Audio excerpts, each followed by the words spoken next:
as the Schottky emitter bipolar phototransistors and for the UV detection application, and effect of hydrogen intercalation on the device IV characteristics.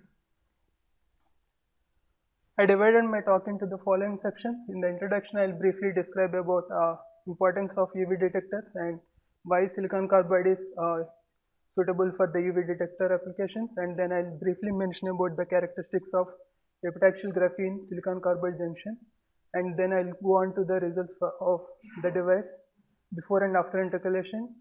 Then I'll conclude my talk with summary and conclusions.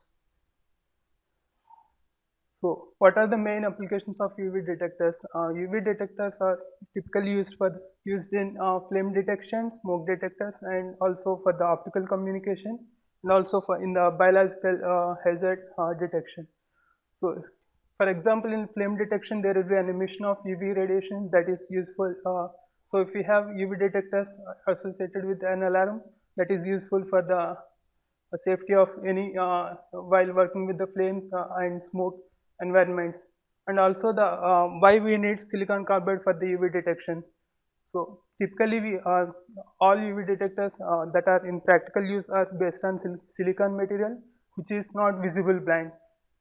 In contrast to silicon, we have wide band gap materials that have large band gap. So in case of silicon carbide, we have a band gap of 3.26 eV that makes silicon carbide as a visible blind material that is suitable for the UV detection with minimum noise. It also has high thermal conductivity and high radiation hardness, so it can be useful in high temperature and high radiation hard conditions. Then epitaxial graphene growth on silicon carbide. We typically grow epitaxial graphene using the thermal sublimation technique, where the temperature for the growth is like 1350 degrees, 1300 degrees centigrade, and the growth is carried out in the argon ambient for 1 hour. So at these growth conditions, we typically get about 2 to 3 monolayer graphene. And as shown here in this picture, the graphene growth is mediated by a buffer layer as indicated the 0 layer here, and the subsequent graphene layers are numbered as 1, 2 and so on. The 0 layer graphene doesn't show any electronic properties that are typical of graphene. However, the donor states that are existing near the graphene silicon carbide interface, those induce some n-type conductivity on the subsequent graphene layers that are grown on top of silicon carbide. Also, it has been shown that graphene typically forms a silicon Schottky junction with silicon carbide irrespective of conductivity type of silicon carbide. In this picture, you can see there are two different silicon carbide materials. One on the left we have p-type silicon carbide, on the right we have n-type silicon carbide.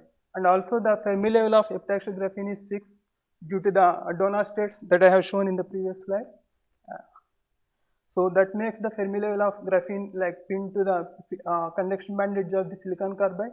So as a result of this, we have unsymmetrical barrier for both electron and holes on either side of the junction. This creates an high Schottky barrier for holes. I mean, in case of p silicon carbide, and for electrons in case of n-type silicon carbide. Later, I'll show you like how this high barrier is going to is helpful for us to control the device characteristics. So this brings us to the motivation of this work. So typically we have like metal electrodes on top of any UV detectors. By replacing those metal electrodes with graphene, we can have like more absorption in the base layer, and also this as I mentioned before, the epitaxial graphene silicon carbide junction acts as a Schottky junction that makes our devices faster than regular bipolar transistors. And also high gain is possible using these devices because of the transistor action that is involved in the. This picture on the left shows the schematic of the device. It has N plus silicon substrate that is highly doped, about 10 power 19 centimeter cube. On top of it, we have p-type silicon carbide epi layer that is grown using the CVD growth technique. And on top of that, we have graphene layer that is meso-isolated using the oxygen plasma. So this graphene layer is, this graphene meso pattern is 250 micron in diameter. And on the right side, we have the band diagram for the device operation. The top graphene layer here, as shown here, is connected to the negative terminal of the power supply, and the bottom N plus silicon carbide is connected to the positive terminal. That makes that so that the, as shown here, the base collector junction is reverse bias. So when we illuminate this device with the UV light, there will be an absorption of UV photons that creates electron hole pair. So because of the large applied reverse bias, the electrons will be collected by the collector junction and holes will be traverse towards the epitaxial graphene silicon carbide, T silicon carbide junction. However, as I mentioned before, because of the high barrier, large Schottky barrier height, the holes will be accumulated at this interface. Since there is a hole accumulation at the interface, in order to maintain the charge neutrality, we expect there has to be some electron injection from graphene to P silicon carbide base layer. That gives us the transistor action similar to bipolar transistors. So these are some of the IV characterization results for the device I have shown in the previous slide. So the UV illumination is varied from 0.43 to 7.87 microwatt, and the bias is varied from 0 to 60 volts. And the insert shows the complete range of IV characteristics. And as you can see here, like as we increase the UV power, the collector current has also increased. And the plot on the right side shows the collector photocurrent. So at the lowest UV power, we have like about 2.5 microamp current. So for corresponding to this like photocurrent, if you calculate the responsivity, that is the ratio of photocurrent to the incident UV power, so we have like a responsivity of 7.1 amp per watt, which is very high for the UV detectors in this range, like 300 to 400 nanometers. And the photocurrent gain can be calculated using the ratio of the collector for photocurrent and the base current, that is calculated using the incident optical power.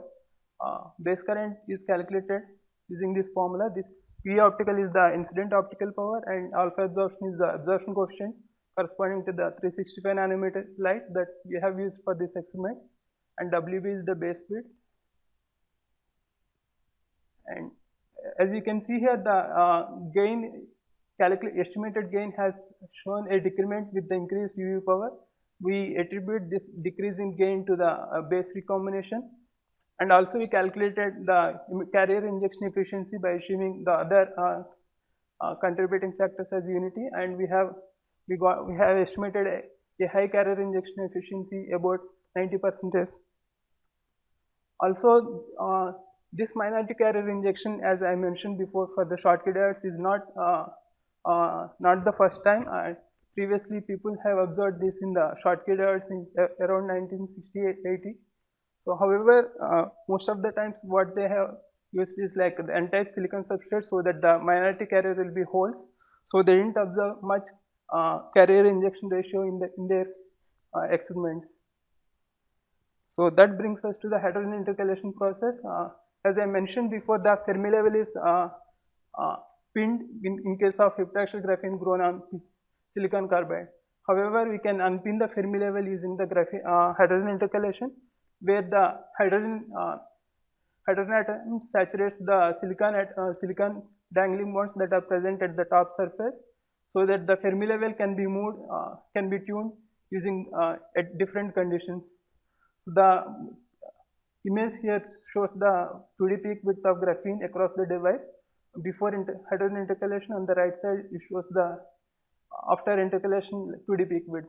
From these two images, we can see like the graphene thickness is like varied from 2 to 3 molar before hydrogen intercalation, and after hydrogen intercalation, the thickness has increased to 3 to 4 molar. That confirms there is an 1 molar addition due to the hydrogen intercalation process. So this brings us to the question like what happens to the IV characteristics as a result of hydrogen intercalation. So we measured the characteristics after heterogeneous intercalation, and the corresponding estimated gain is shown here on the right side. And as you can see, the gain has decreased after the heterogeneous intercalation, and we attribute this gain to decrease in gain to the reduced carrier injection efficiency because of the lower Schottky barrier height compared to the before intercalation condition. Then we conducted subband gap IV characteristic measurement to check the visible blindness of these detectors. Yet the measurement has been done at 445 nanometer blue light, and the current characteristics are similar to what we have seen before using UV light. The current here in this case is can be attributed to the deep acceptor level absorption. Also, the UV visible rejection ratio is, comes out to be 1400. And we also took the photocurrent maps across the device using the photocurrent scanning technique using the blue laser. And as you can see here, in this area we have a bright pattern, and that can be coming from the stacking fault corresponding to 2.6 eV.